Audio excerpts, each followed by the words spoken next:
have you. Thanks a lot for stopping by. It is the Joe Pag Show. Carrie, I'm actually texting with the senator right now because they've only got one bar of service. And he wants to know if should we try it or not. And I'm like, well, yes, I think we should try it. I think people want to hear from you. So he's going to try to call in. We'll see if we can get a good connection on a Tuesday. It's Taco Tuesday. Oh, yeah, it is Taco Tuesday. I think it still has to be Taco Tuesday, Carrie.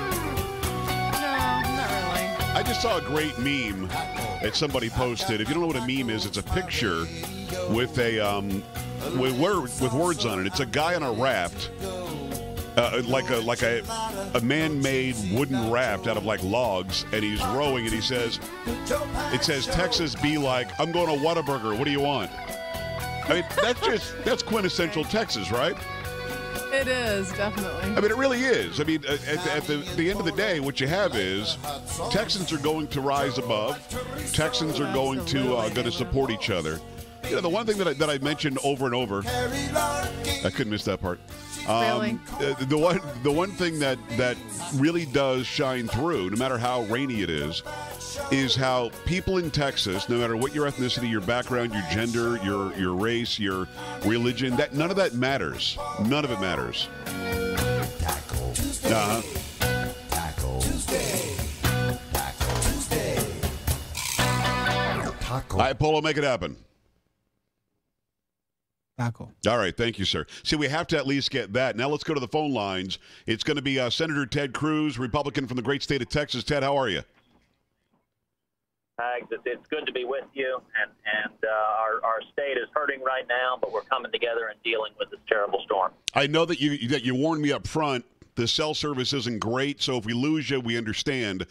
You've been tireless. You've been out there, with the people, talking to folks. You also live with your family in Houston.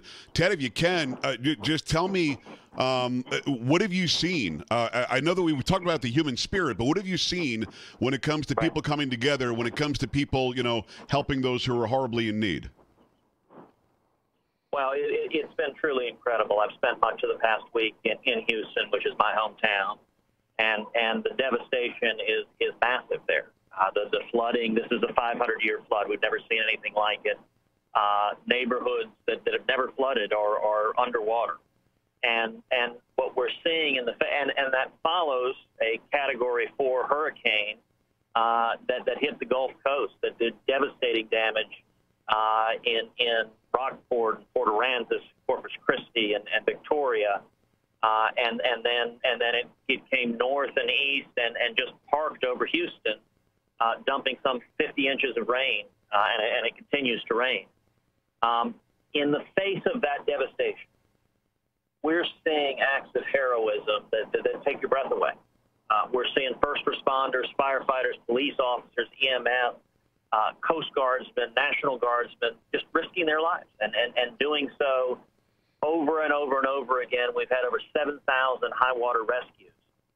And we're also seeing ordinary citizens, men and women, when the flooding became so widespread that it exceeded the capacity of law enforcement and first responders, the local officials put out a call to private citizens. If you've got a boat and can help, we need your help.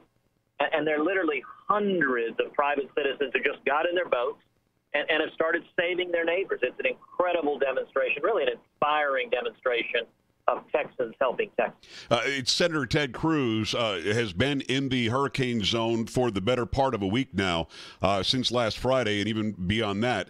We're seeing now famous videos, Ted, of Texans, whether it's a black guy or a white guy or a Latino or American Indian or an Asian. It doesn't matter. They're loading their boats up. They're going out and they're saving some people. Yeah. They're saving families. Nobody seems to be caring about what ethnic or religious or gender or anything else you are. What they care about is you're a life, you're a human, you're a soul, and I'm going to save you. And that's really what you're talking about. It's amazing.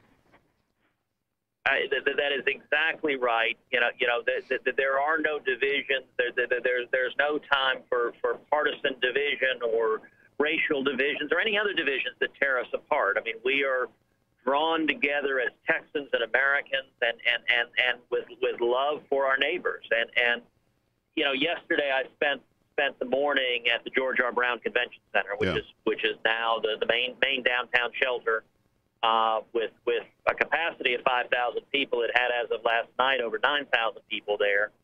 And I just spent much of the morning helping serve chili to people for lunch and then handing out clothes. And I got to tell you, every person I visited with, it was heartbreaking. I mean, you had people whose lives had been uprooted, whose homes had been destroyed, who had been pulled off their roofs with helicopters. And yet the sense of gratitude, the sense of joy to be alive, that even with the devastating loss of losing your home or your car or your possessions, to a person, everyone expressed that, you know, possessions are temporary. They can be replaced, but human life is irreplaceable. And people were just overjoyed to be there with their family and to be safe. And it's an incredible thing to see. It's Senator Ted Cruz, Republican of the great state of Texas. Ted, people from outside of Houston, you know that I'm heard across the nation, but we've got our secondary flagship is KPRC right there. They're asking me, what do they need there? What can I do? Some people actually say I'm going to pack the family and head that way.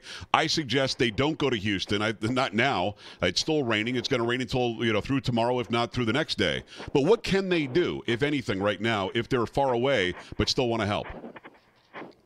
Right. Well, there are a number of things you can do. Number one, we are so grateful just for the fervent prayers of Texans and Americans across the country who are lifting us up in prayer. This is still a time of crisis. It's still raining. The floodwaters are still a very serious threat. The storm is expected to move through Beaumont to do potentially real damage there and into Louisiana. And so this storm is not dissipated, and it could be another 2 or 3 days before it's finished. Secondly, there are shelters in and around the Houston area, but across the state, there are shelters that have been set up in the Austin area, in San Antonio, in Dallas and Fort Worth. And so if there's a local shelter, you certainly have an opportunity to go and volunteer there or to bring food or clothing or diapers or medicine. Yeah. And what I would suggest, an easy portal for that is going to the Red Cross website or the Salvation Army's website. You can see opportunities where you can go and volunteer where your help is needed, and you can also choose to financially support the Red Cross or Salvation Army. Both of those are making an enormous difference on the ground. I think that's great advice. It's Senator Ted Cruz. Senator, I know that you don't want to spend a lot of time on this, and you shut them down almost immediately when they did it. But what is up with Katy? I don't understand why somebody who's safe in her office in either Secaucus, New Jersey, or Manhattan at 30 Rock thought that it would be interesting to bring up your vote from 5 years ago that was trying to save billions of dollars in pork that was in the bill to help out those who suffered after Superstorm Sandy. What do you think the purpose is there? Just to make you look bad or to attempt to? Because at the end of it, you shut her down very quickly. But when you get a question like that, what goes through your mind? Well, look, I think it's unfortunate that some people try to advance a political agenda and have a message and talking points that they want to push. Yeah. This is not a time, I believe, for partisan sniping. This is a crisis, and we need to come together. We need to come together and stand with each other. And I'll tell you, I spent the day with President Trump, with Governor Abbott, with John Cornyn. We were in Corpus Christi meeting with leaders there and leaders throughout South Texas that were affected. Then we just left Austin and are driving back to Houston now. And, it is – I'm glad the president came to Texas. The president has leaned in hard and committed the full support of the administration and the federal government. Our state leaders, Governor Greg Abbott, is doing a phenomenal job. And we're seeing a level of coordination, federal, state, and local, that I think is unprecedented, working together hand in hand, focused on the preservation of life. And so if journalists or politicians want to play political games, that's their business. We need to come together and focus on saving lives and keeping people safe. And then the task after that is going to be rebuilding our great state, which Texans we're going to come together and do. And the federal government has committed its strong and serious support to Texas in that endeavor. And there's still lots of work to do, right? I mean, the work isn't over. I think people nationally think the hurricane came last Friday and Saturday and it's done. The fact is, when you're there in Houston and you're heading back now, I mean, it's still raining and the floodwaters aren't receding yet. Right. Well, and that's the part that's different about the storm. It's why it is a 500-year storm. Look, growing up in Houston, part of being a Texan, being on the Gulf Coast, I remember huddling the most. Yeah, unfortunately, the coast. I think we unfortunately hit one of those dead spots. I heard growing up in Houston, and you would go to the coast. If you could pick it up from there, I think we have you back now. Sure, I was just saying it's part of living on the Gulf Coast is that we face hurricanes, and I remember as a kid huddling in the bathroom with my family when Hurricane Alicia hit. We had a tree blow down in our front yard. That's part of it. But what's different about this storm is normally a hurricane hits and you have damage, and then you get in with the rescue crews and rebuild. What has happened with Harvey is first it hit with ferocious wind and did enormous damage where it made landfall. Yeah. But then it moved north over Houston and just sat there for 4 days, dumping 50 inches of water, and so the flood waters couldn't recede, and we're continuing to face dams and levees that have enormous stress, and so the first response lost his life in the flood waters, and so it remains. People are coming together to come. Yeah, unfortunately. Hey, Karina, do me a favor. Grab the line and thank the senator for me. Thank him very much for taking the time. We appreciate his patience. We appreciate him calling in. And if you don't mind, grab the line and let him know that it's just breaking up a little bit too much. We appreciate the insight we got from Senator Ted Cruz. 1-800-383-9624. Polo, please grab that line if you can, so that he knows that we've let him go from the air because it was breaking up too much. But we got great information from him, and we'll be back after this in the Joe Pags Show.